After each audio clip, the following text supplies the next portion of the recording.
ये हाथ जब किसी के ऊपर पड़ती है, ठीक बोललाम तो, तब वो उठता नहीं, उठ जाता है। ये हाथ मुझे दे दे ठाकुर, ये हाथ मुझे दे दे, ये हाथ मुझे दे दे। হ্যাঁ, এই হাতের যে কত কাজ, সে তো মানে আমাদের জীবনে মানে প্রচন্ড পরিমাণে অপরিসীম। আমাদের সারা জীবন যতকাল আমরা বেঁচে থাকবো, এই দুটো হাত, এই হাত দুটোর কাজ তো মানে আমাদের সারা জীবন করে যেতে হবে। এই হাত না থাকলে, এই হাতটা না থাকলে খাওয়া দাওয়া না, মুখের মধ্যে ঠোসা, স্নান করা, তারপরে যাই হোক জামা কাপড় কাচা, অমুক করা তমুক করাতেই তো সব কিছুতেই এই হাত। আর এই হাত পিছনে ছোঁচা, তারপরে তো আর এই হাত না থাকলে তো আবার যে কি সমস্যা, যাদের না থাকে তারাই শুধু বোঝে। আজকে আমি হাত দিয়ে শুরু করলাম। হ্যাঁ বন্ধুরা, হাতের তো প্রচুর বড় মহিমা। আবার এই হাত কারোর মাথার ওপরে এইরকম অদৃশ্যের মতো থাকলে অনেক কিছু কাজ হয়, আন সান বান্ট যা পারা যায় ভাট বকা যায়। এই যে হাত, এই হাতের কামাল মানে আমাদের জীবিত কালীন অবধি আমাদের মেনে চলতেই হবে, তাই না? হ্যাঁ, কেন আমি হাত নিয়ে কথা বললাম? বলবো সব বিস্তারে আজকে এই বিষয় নিয়ে আলোচনা করব। সবার আগে ইন্ট্রো। হ্যালো বন্ধুরা, কেমন আছো তোমরা সবাই? আশা করি তোমরা সবাই খুব ভালো আছো, আমিও খুব ভালো আছি। মামনের মনের কথাতে তোমাদের সকলকে সুস্বাগতম। আমি দীপ্তিদির ওখানটায় একটা কমেন্ট করেছিলাম এই রকম মাথায় হাতের উপর দিয়ে। আমি জানতাম, মানে এই যে জানতামটা না, শিখেছি বলা, কেউ বলতে বলতে লোকের বলা কথা থেকেই শিখেছি। যাই হোক, যেটা সত্যি সেটা বলবো না কেন? যেমন এখন লোকে ছি ছি ছি তুমি এত খারাপ, এই যে সবাই এই যে কথাটা বলছে, সেটা তো আর একজনের থেকে কপি পেস্ট করে দিচ্ছে না। আমিও শিখেছি, এটাও আমি জানতাম যে কথাটা হবে। ঠিক তাই পড়লো কথা হাটের মাঝে, যার কথা তার বুকে বাজে, ঠিক বেজে গেছে। সে বোঝাচ্ছে এই হাত নাকি, যেই হাতের কথা আমি বলেছি সেই হাতের কথা নাকি নয়। নয় গো নয়, আগেও যা সে ছিল এখনো তাই আছে। বাবা ভোলেনাথের কাছে, মানে বাবা ভোলেনাথের অদৃশ্য হাত তার উপরে আছে। মন থেকে যদি বাবা ভোলেনাথকে কেউ যদি বিল্লপত্র অর্পণ করে মন থেকে যদি কিছু চায়, তাহলে বাবা ভোলেনাথ প্রচন্ড পরিমাণে খুশি হয় এবং সেই মনস্কামনা পূর্ণ করে।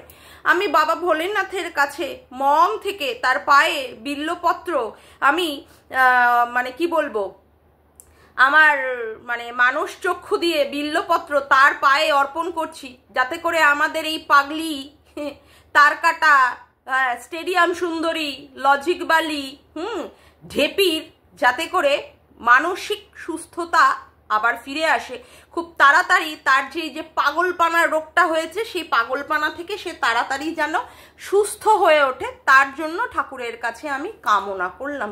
ভগবান দ্রুত সুস্থ করে দাও। কিভাবে যে জ্বালিয়ে পুড়িয়ে খাচ্ছে সেইটা নিয়েই বলতে বসবো। দেখো, আমাদের ঢেপে দিদি কিন্তু গালাগালি দেয় না, মনে রেখো কিন্তু ঢেপে দিদি গালাগালি দেয় না। ঢেপি দিদি কি বলে? 12 ভাত, হ্যাঁ ভাত তরকারি, 12 ভাত তরকারি। তার মানে কি এখানটা তোমাদের বুঝে নিতে হবে। 12 ভাত তরকারি মানেটা কি? ঢেপি দিদি বলে ছিমালি। ঢেপি দিদি কি বলে? দুধের খোসা, না দুধের ঢাকনা, কলার খোসা। হ্যাঁ, এইভাবে ঢেপি দিদি বলে। এইগুলো কি গালি নাকি? না, এগুলো ডবল স্ট্যান্ডার্ড মিনিং এর ওয়ার্ড। এগুলো আবার ওই কি বলে, তোমার কোনো অসাংবিধানিক কথা নয়, এইগুলো বলতে পারে। হ্যাঁ, এইগুলো কোনো গালি নয়, তোমরা বুঝে নিও। এই শব্দগুলো চলে। হ্যাঁ, ঢেপি দিদির কথা হচ্ছে অনুযায়ী ছিমালি। ওই যে কণিকার ক্যারেক্টারটাকে মনিকা, ও মাই ডার্লিং, ওইভাবে যে বিশ্লেষণ করেছে, ওটাতে কোনো খারাপ হয়নি কিন্তু। এটা তোমাদের বুঝে নিতে হবে। এটা তোমরা জানো যে উনি হচ্ছেন একদম অ্যারিস্টোক্রেট মহিলা, প্রচণ্ড পরিমাণে ভদ্র শিক্ষিত মহিলা, উনি যে সমস্ত কথা বলেন সে সমস্ত কথাগুলো গালি হয় না, খারাপ কথা হয় না, ভালো কথা হয়। তোমরা মূর্খ অশিক্ষিত, সেখানে তোমরা যদি ধরতে না পারো তার কথাগুলো, তাতে কি তার দোষ আছে? না, তার তো দোষ নেই, তার তো দোষ নেই। এবার তোমাদের ব্যাপার সেটা। এই যে প্রত্যেকটা দিন সিম রিম ডিম, সিম রিম ডিম, সিম রিম ডিম, সিম রিম ডিম, এইদেরকে নিয়ে নাড়াঘাটা না করলে, কন্টেন্ট না বানানে, আমাদের এই তার কাটা, তারপরে কি বলবো, কুমড়ো পটাশ, আলুর বস্তা, স্টেডিয়াম সুন্দরী, নেপালি কুৎসিত, এর আবার চলে না। বাবারে বাবা, মুখটাকে কিভাবে ব্যাকা,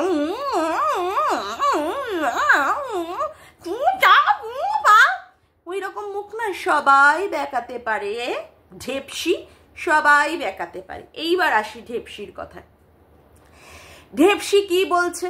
অল টাইম একবার করে দীপ্তিদি, একবার করে রিম্পা, একবার করে সীমাদি, আবার বলে কি আমি এদেরকে কিছু না বললে এরা আবার কন্টেন্ট পায় না। হ্যাঁ, আমি বলি তার জন্যই তো এরা কন্টেন্ট পায়, এরা খেতে পায়। হ্যাঁ, তুমিও ওদের পিছনে কাঠি না করলে, তোমারও যে কন্টেন্টের বড় অভাব, বড় এই ব্যাপারে তুমি দুর্বল, সেটা তো আমরা বুঝি। সেই জন্য ওদের আবার নাড়াঘাটা না করলে তোমার আবার পেটের ভাত হজম হয় না, মানে বাড়িতে ভাত আসে না, তোমার হাঁড়িতে যে চাল চড়ে না সেটা বোঝা যায়। নেই যে কেমন করে রোজ দেখুন প্রত্যেক দিন দীপ্তিদিকে কি বলছে। দীপ্তিদি কি করেছে? কারোর সঙ্গে কথা বলেছে, সেই কথাতে কি হয়েছে?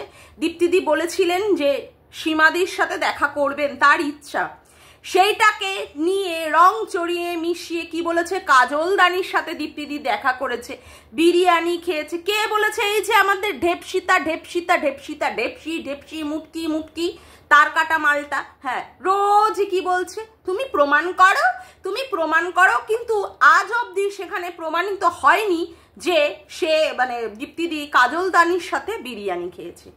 এখন দীপ্তিদিকে বলছে তুমি বলেছিলে না যে তুমি এটা নিয়ে কেস করবে, তুমি কেস করো। আরে ভাই, কথাটা তো বলেছিস তুই আগে সেটাকে প্রমাণ করে দেখা যে হ্যাঁ দীপ্তিদি এই কথাটা বলেছে। কল রেকর্ডিং ফাঁস কর। তোরা তো এইরকম কল রেকর্ডিং যখন তখন ফাঁস করতে পারিস, তাই না? সত্যি তুলে ধরার জন্য তাহলে প্রমাণ কর যে দীপ্তিদি সত্যি কাজলদানির সাথে দেখা করে সে এইরকম বিরিয়ানি খেয়েছে। দেখুন, সেটা একটা গেল। তারপরে আবার কি? তারপরে হচ্ছে যেহেতু এটা রিম্পার সঙ্গে কথাবার্তায় হয়েছে, রিম্পার এরকম, সেই রিম্পাকে কেন দীপ্তিদি বলছে না, মানে চুলোচুলি কেন দীপ্তিদি করছে না, কেন দীপ্তিদি ছেড়ে দিচ্ছে, তাতে করেও ওর প্রবলেম। ভালো কথা। তারপরে আবার কি বলেছে? দীপ্তিদি কারোর কাছে বলেছে দেখছো তো সীমাদের বাড়িতে যে পোষ্যটা আছে সেটা কোথায় মুখ দেয়, কোথায় দেখেছো তো সেটা কোথায় মুখ দেয়। নাও, সেটাতেও কেন দীপ্তিদি এরকম বলেছে? দীপ্তিদি এই ধরনের কথাবার্তা কি করে বলতে পারে? নাও, তাতে প্রবলেম। দীপ্তিদি দেবশ্রীদির সম্পর্কে কিছু একটা কথা বলেছিলেন, কারোর কাছে হয়তো কথাবার্তা বলতে বলতে তো এরকম হয়, এরকম তো হয় যে হ্যাঁ বলো কি তার কাছে ক্ষমা চাইবো, তার মানে কি ছোট যদি সে বয়সে হয়ে থাকে তাকে কি বলতে পারি না? একই জায়গায় কন্ট্রোভার্সি করছি, সে কন্ট্রোভার্সি জোনে যখন আমরা একে অপরের সাথে কথা বলি সেই রকম তো কথা হয় যে হ্যাঁ তাহলে কি তাকে বলবো যে হ্যাঁ আমার ভুল হয়েছে বা অমুক হয়েছে বা তার থেকে ক্ষমা চাইবো? কেন দীপ্তিদি সে ছোট হওয়া সত্ত্বেও তার কাছে এই রকম ভাবে কথা বলেছে? কেন তুমি বললে যে তুমি ক্ষমা চাইবে? হ্যাঁ, ক্ষমা চাইবে। কেউ একটা তার ভিডিওতে এই ধরনের একটা কল রেকর্ডিং মানে শুনিয়ে দিয়েছে। কবেকার কল রেকর্ডিং? 2023 না 24-এ, সেটা 2025-এ। মানে ওই যে বলে না যে ভাঙা টিন ভাঙা কাঁসর সে বাজিয়েই যাচ্ছে। এদের অবস্থা হচ্ছে তাই। এদের এত কন্টেন্ট, কিন্তু এরা আবার পুরনো মাল মশলা না নিয়ে এসে এখানে চর্বিত চর্বণ না করলে এদের আবার কোনো রকমের কন্টেন্ট হয় না। যাই হোক, সেই কথাটা নিয়ে বারংবার যে তুমি কেন বলেছো একজনের কাছে যে তুমি কারোর কাছে ক্ষমা চাইবে, তার কাছ থেকে কেন পারমিশন নিয়েছো? ভালো কথা। আচ্ছা, দীপ্তিদিকে বলা হয়েছিল হ্যাঁ কোনো একটা কেস এই ঢেপসি করেছে সুতপার এগেনস্টে, সেখানে সাক্ষী দেওয়ার ব্যাপার। দীপ্তিদি নাকি আগ বাড়িয়ে বলেছে রিম্পার কথাটা। না, রিম্পা তো যেতে পারবে না, রিম্পার দুটো ছেলে আছে, কি করে যাবে? সত্যিই দীপ্তিদি বলেছে? তাহলে এইবার বলবো, তুমি যে দীপ্তিদির সাথে যে ফোনে কথাটা বলেছিলে, সেখানে দীপ্তিদি নিজে থেকে আগে রিম্পার নাম উচ্চারণ করেছে, না তুমি রিম্পার কথাটা আগে বলেছো? সেই কল রেকর্ডিংটা দিয়ে প্রমাণ করো। তা তুমি যে বারংবার এইরকমভাবে খোঁচাও, মানুষকে উত্তক্ত করো, লোককে এইরকমভাবে জ্বালিয়ে পুড়িয়েছে, মানে শেষ করে দাও, মানে এইগুলো তো প্রমাণিত, কিন্তু তুমি কোনো প্রমাণ দিতে পারো না। রোজ এসব চুঁচা করে করে রোজ ভিডিও করতে বসো, রোজ তোমার মানে ওই কি বলে ঝুনো নারকেল আর কচি তালশাঁস। বলছি কি তুমিও কি এবার কচি কচি কচি কচি নাকি? হ্যাঁ, কচি ডাবের কানা কচি তালশাঁস থেকেও কি তুমি কচি? না, বুঝতে পারছি তোমার এখনো কচিত্ত কচিত্ত কচিত্ত এখনো রয়েছে। কচি তুমি প্রত্যেকটা দিন এই রকম ভাবে দীপ্তিদিকে জ্বালিয়ে খাচ্ছে। না, তোমারও প্রমাণ করতে হবে যে হ্যাঁ দীপ্তিদি বলেছে রিম্পার কথাটা। হ্যাঁ, দীপ্তিদির খেয়ে দেওয়ার কাজ নেই, যেখানে তার নিজের সংসারের কাজ, তার নিজের পার্টির কাজ, তারপরে ইউটিউবের কাজ ছেড়ে দীপ্তিদি তোমাকে বলেছে না চলো আমি যাব তোমাকে সেখানে সাক্ষী দেওয়ার জন্য। মানে ঢপের চপ আর খাওয়ানোর জায়গা পাও না নাকি? ঢপের চপ নিজে খাচ্ছ, খাও না বাবা, লোককে খাওয়াতে আসো কেন এত ঢপের চপ? দীপ্তিদি খেয়ে দে কাজ নেই, সেখানে দীপ্তিদি বলে দিল তোমার সঙ্গে সে কোথায় যাবে, সাক্ষী দিতে যাবে। ধ্যাট, মিথ্যেবাদী কোথাকারে। মিথ্যেবাদী তো তুমি, সবচেয়ে বড় মিথ্যেবাদী তো তুমি একটা, যে এখন দীপ্তিদিকে প্রমাণ করতে বসেছো যে সে মিথ্যেবাদী। তুমি দীপ্তিদিকে ফোন করেছো, তুমি রিম্পার কথাটা আগে বলেছো, যে ভেবেছিলাম রিম্পাকে দিয়ে সাক্ষী দেওয়াবো, সেই জন্যই দীপ্তিদি বলেছে তার দুটো বাচ্চা আছে, সে কি যেতে পারবে? দীপ্তিদি কখনোই আগে থেকে রিম্পার নামটা বলতে পারে না। আরে ভাই, যাই হোক না কেন, একই সঙ্গে আছি, থাকছি, মানে ইউটিউবের মাধ্যমে ভিডিও করছি, দক্ষিণেশ্বরে তার সঙ্গে আমার কথা হয়েছে, সেই মানুষটার সঙ্গে 2-1 বার তো ওভার ফোনে কথা বলেছি। মানুষটাকে কি আমি চিনবো না, না জানবো না? খাওয়াতে এসেছো মানুষকে। দীপ্তিদি মিথ্যেবাদী, সবচেয়ে বড় মিথ্যেবাদী তুমি। আর এই যে কন্টেন্ট নেওয়ার কথা বলো, এই নেওয়ার কথা বলো, তুমি আমাকে মর্কটের লাইভের অংশটা চাওনি, যে ওই অংশটা আমাকে তুলে দাও, আমি ওটাকে নিয়ে কোল্যাব করে আমি শর্ট ভিডিও ছাড়বো। আমিই তো তোমাকে দিয়েছিলাম, ভুলে গেছো? হ্যাঁ, লোককে যখন বলতে বসো যে আমি তোমাকে দিয়েছি, তুমি চেয়েছিলে, তুমিও তো আমার কাছ থেকে চেয়েছিলে মর্কটের ওই লাইফটা দাও তো কোথায় ওখানটায় বলেছে ভাঙাটিনকে স্কুলের কথা, অমুক কথা, যেখানে ভাঙাটিন এসে উপস্থিত হয়েছে সেই জায়গাটা চাওনি। ন্যাকামি করতে বসো, ন্যাকামি। হ্যাঁ, একটা সহ্যের একটা সীমা থেকে প্রত্যেক দিন আমাকে মানুষে কমেন্টে বলে যায় এই যে এই নেপালি কুৎসিতটাকে নিয়ে একটা ভিডিও করো, আমি শুধুমাত্র একটা লাভ রিয়াক্ট দিয়ে ছেড়ে দিই। কারণ কি, সত্যি আমার এই সমস্ত পাগলি ছাগলি আবাল কেষ্ট এদের ভালো লাগে না। মানে এমনভাবে নিজেকে বোঝাতে বসে আমি একদম সেরা বিশাল আমি। হ্যাঁ, ও আগে থেকে জেনে গেছিল ভাঙাটিনের আবার দ্বিতীয়বার ফোকলার সাথে বিয়ে হয়েছিল। কি মানে মানে গল্পের গুরুকে কোথায় গাছে ওঠায়, কিভাবে নিজেকে প্রমাণ করে বিশাল আমি। হ্যাঁ, আরও যদি না বলতো যে ওর বিয়ে হয়েছে সংগ্রামপুর মন্দিরে, তোমার জীবনেও জানা সম্ভব হতো না যে সত্যিই ভাঙাটিন আবার দ্বিতীয়বার বিয়ে করেছে। আমি বললাম বলেই তো বিয়ের কথাটা, আমি বললাম বলেই তো না বিয়ের ছবিটা রিভিল করলো। আরে বাস রে, বিয়ের কথাটা তো তুমি জানতেই না যদি না আরও তার ভিডিওতে বিয়ের কথাটা বলতো। মানে কি বড় মানুষকে এখানে বোঝাতে বসো না? হ্যাঁ, কি নাটক, কি নটাঙ্কি করতে বসো। হ্যাঁ, এই যে গেল। এবার হচ্ছে সীমাদির কথা। সীমাদি পতিতা, তার মা এরকম করে, তার জামাইয়ের সাথে ঘাপা ঘাপ অমুক তমুক, কি কথাবার্তা। আচ্ছা, তারপরে হচ্ছে রিম্পা 49 টাকা চেয়েছে কিনা, এখন তো 1000-2000-এর কথা শুনছি। এই রকম কেন সে চেয়েছে? যে লোকটার এই ধরনের কথাগুলো বলছে, সেই লোকটাকে রিম্পা স্টক করে, অমুক করে তমুক করে। আরে ভাই রে ভাই, রিম্পা স্টক করে, রিম্পা 49 টাকা চেয়েছে, রিম্পা 1000 টাকা চেয়েছে, রিম্পা 2000 টাকা চেয়েছে, রিম্পা কেস করছে না কেন? এইগুলো তো রিম্পার সমস্যা, তাই না? এগুলো তো মনে হয় না তোমার সমস্যা। তোমার এত জ্বালা লাগছে কেন? তোমার এত ফাটছে কেন? আমি তো এটাই বুঝতে পারছি না। রিম্পা খারাপ, হ্যাঁ রিম্পা খারাপ, রিম্পার নোংরা, রিম্পা অমুক। তা রিম্পার বর আছে, রিম্পার বাবা মা বেঁচে আছে এখনো পর্যন্ত, সেখানে রিম্পা বুঝে নেবে। তোমার রোজ রোজ এত চুলকায় কেন? আমি তো এটাই বুঝতে পারি না। রোজ রোজ তোমার কেন চুলকায়? ও আরে বাবা, এইবার ভালো করে বুঝতে পারছি আসলে কি সীমাদি যেই জীবনটা কাটিয়ে এসেছে। হ্যাঁ, সীমাদি যেই জীবনটা কাটিয়েছে, এই যে তুমি পতিতা পতিতা করে করে, মানে বলতে চাও না কিন্তু ওই যে তোমার আবার ডবল স্ট্যান্ডার্ড মিনিং দিয়ে বোঝানো।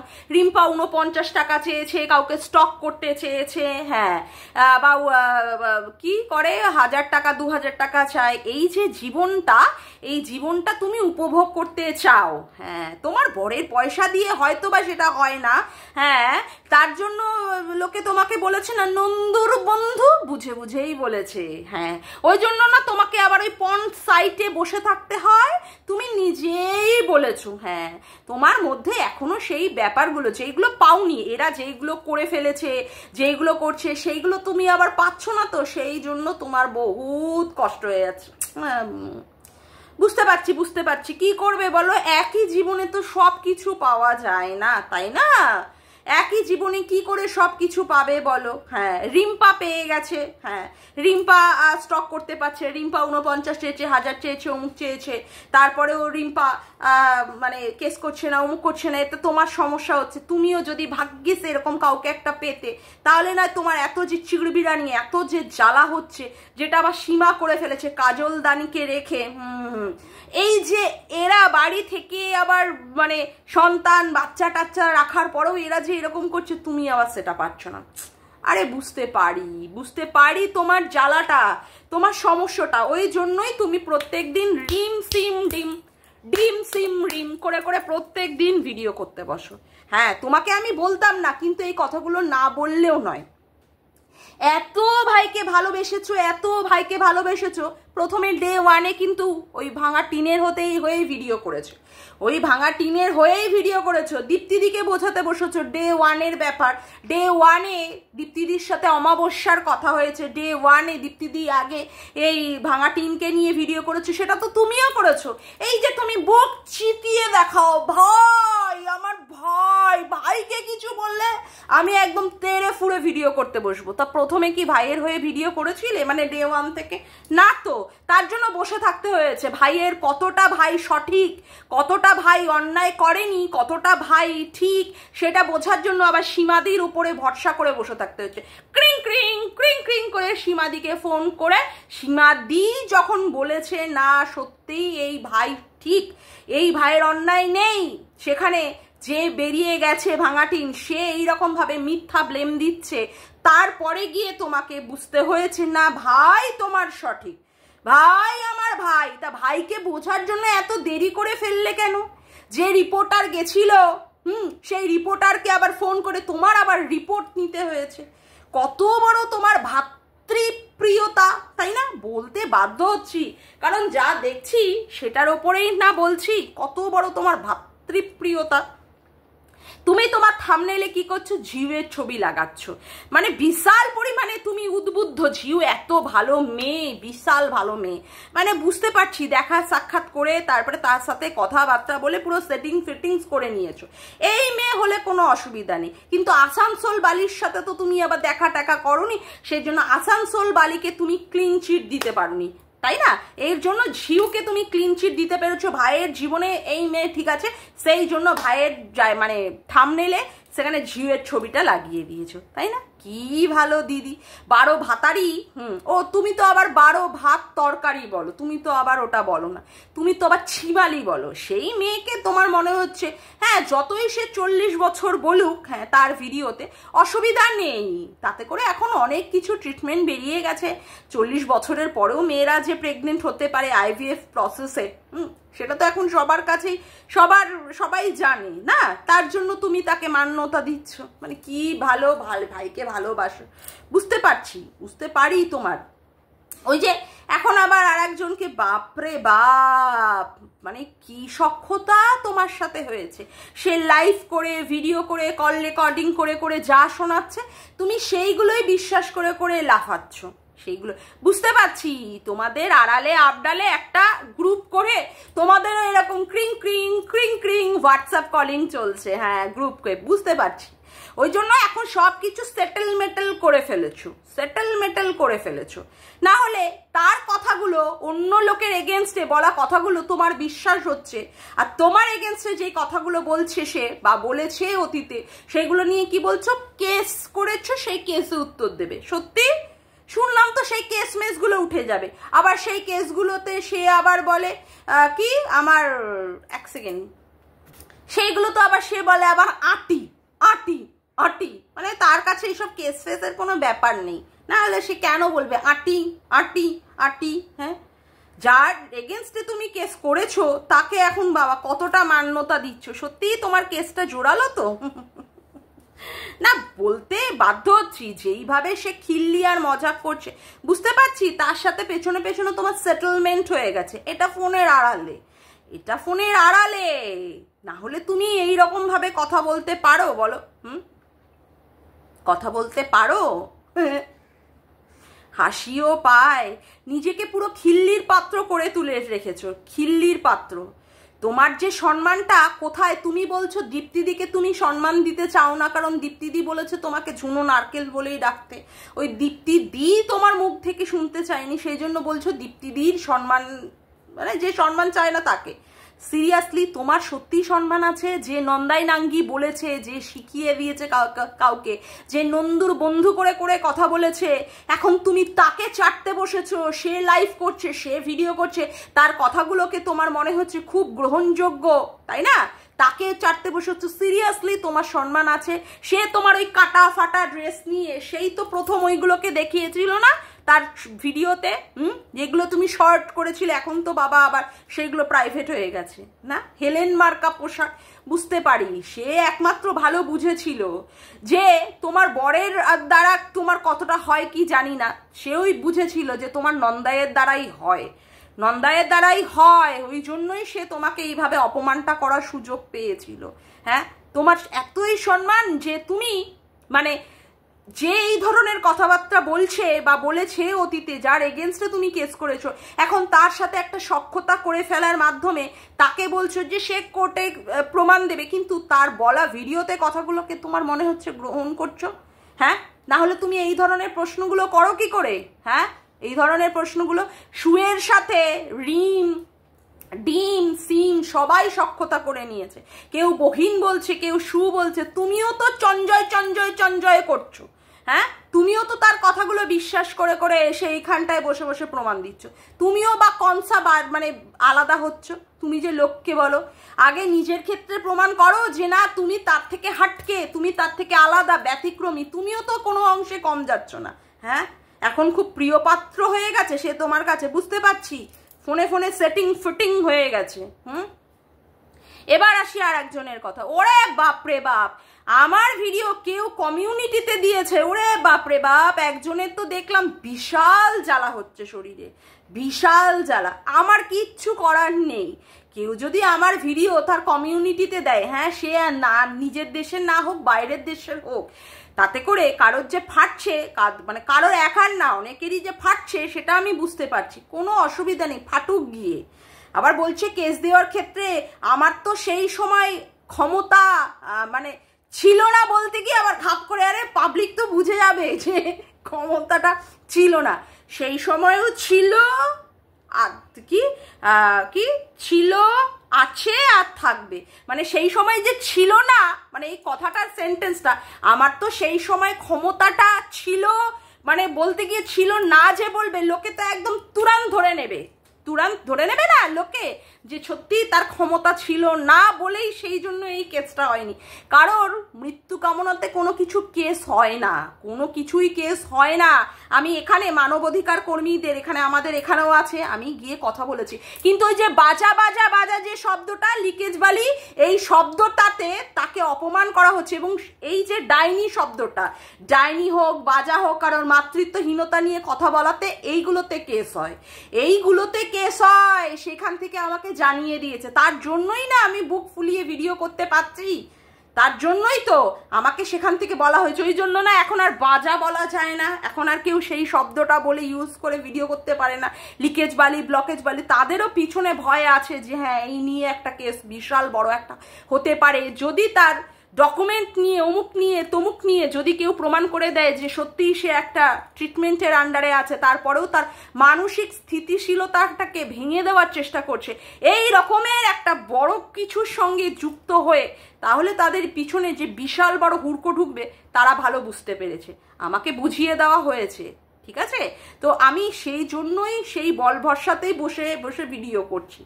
কারোর কিছু মৃত্যু কামনাতে কিচ্ছু হয় না। আর তারপরে আমি যেখানে ভিডিও করে বলেছি যে হ্যাঁ আমার ভুল হয়েছে, সেখানে আমার এগেনস্টে কিচ্ছু হতো না, কিচ্ছু না। কিন্তু এর পরবর্তীকালে আমি তাদের এগেনস্টে কেস করতে পারি যদি এই ধরনের শব্দ হয়। আমাকে বলা হয়েছে, আশা করি বোঝাতে পারলাম। না বুঝলে কোনো অসুবিধা নেই, মানে সবার মাথায় তো আবার সব কিছু ঢোকে না। হ্যাঁ, সবার মাথায় সব কিছু ঢোকে না, না হলে সবাই তো ফার্স্ট হয়ে যেত না। ফার্স্ট কেবল একজনই হয়, সবাই আবার ফার্স্ট হয় না। যাকগে, আজকের মতো ভিডিওটা আমি এখানেই শেষ করলাম। আমার ভিডিওটা যদি তোমাদের ভালো লেগে থাকে তবে অবশ্যই একটি লাইক করো, কমেন্ট করো, শেয়ার করো, আর চ্যানেলটাকে বেশি বেশি করে সাবস্ক্রাইব করে রেখো, আর অল নোটিফিকেশান বেলটিকে অন করে রেখো এই রকম নতুন নতুন ভিডিও পাওয়ার জন্য। আজকের মতো আসি বন্ধুরা, আবার দেখা হচ্ছে একটি নতুন ভিডিওতে। বাই।